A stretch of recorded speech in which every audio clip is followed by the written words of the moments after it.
the way I got into triathlons is it said, hey, give me an opportunity. Show me your purpose. Okay, I don't care if I never get an endorsement. I don't care if I'll quit my job. I'll do anything. I'll live by faith, and just show me what you want me to do.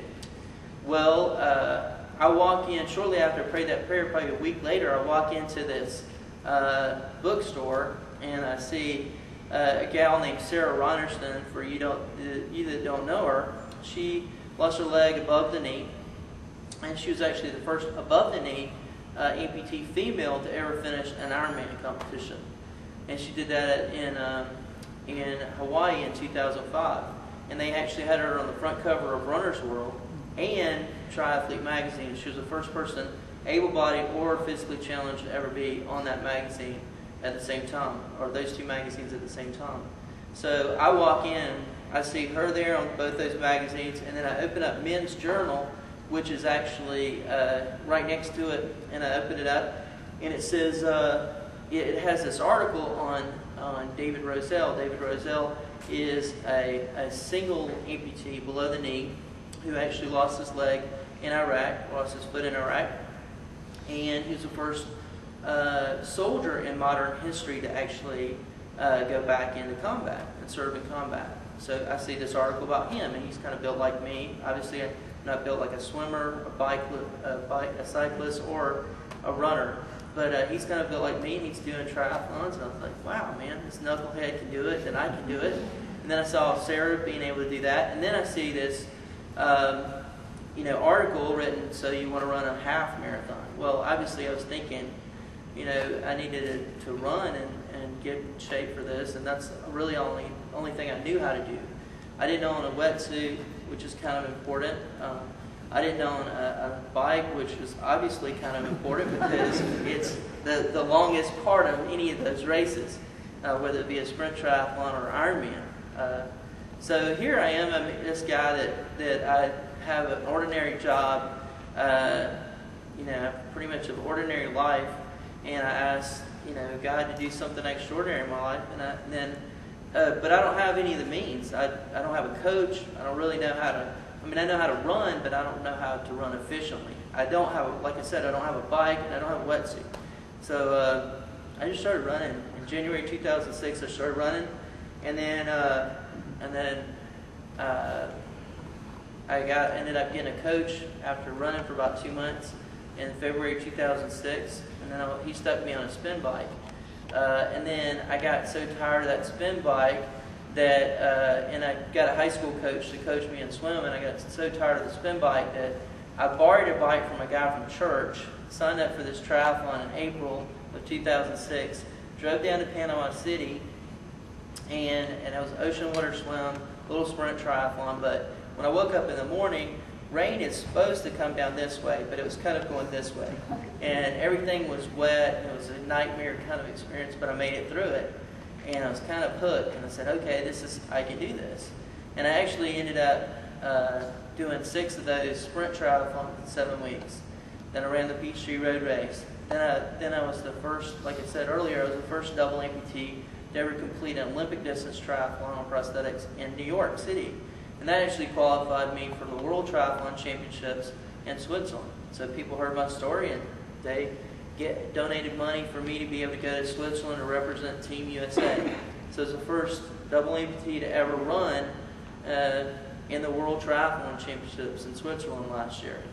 And then, like I said, then I went on to South Carolina, and then I've been able to get flown to Miami and some other places to be able to run races. So that's kind of how I got here. And then I ended up doing the Ironman,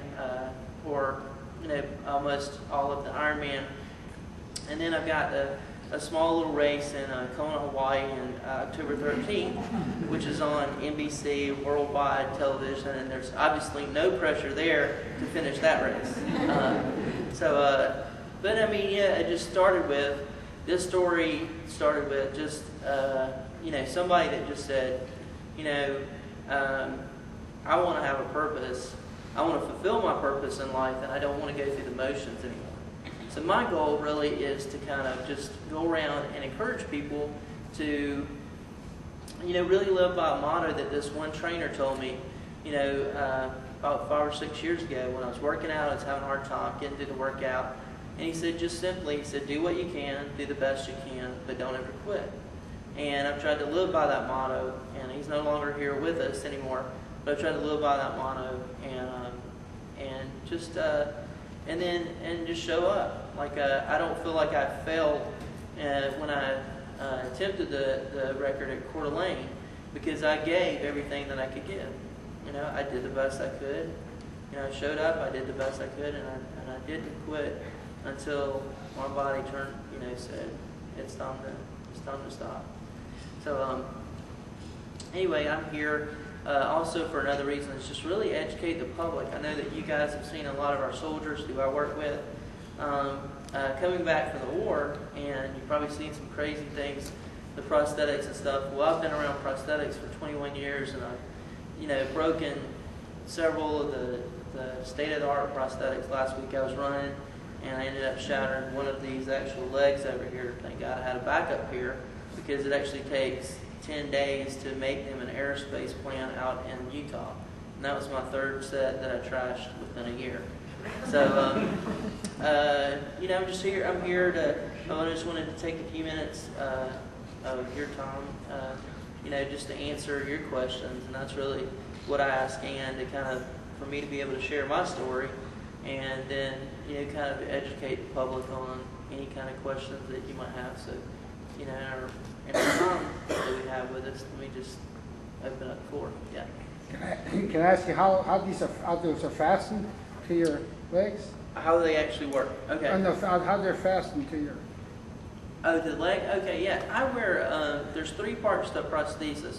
There's actually...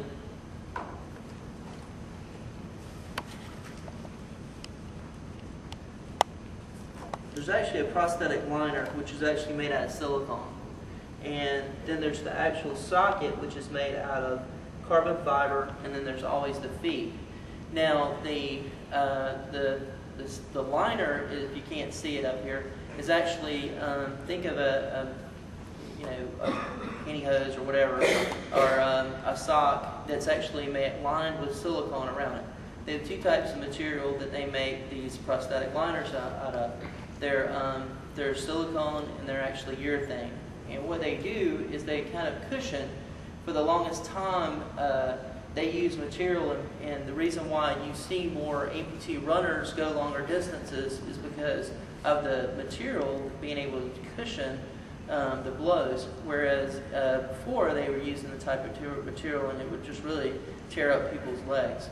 One misperception is about running is that most amputees don't run on the end of their legs. You think, gosh, it's got to be painful running on the end of his legs.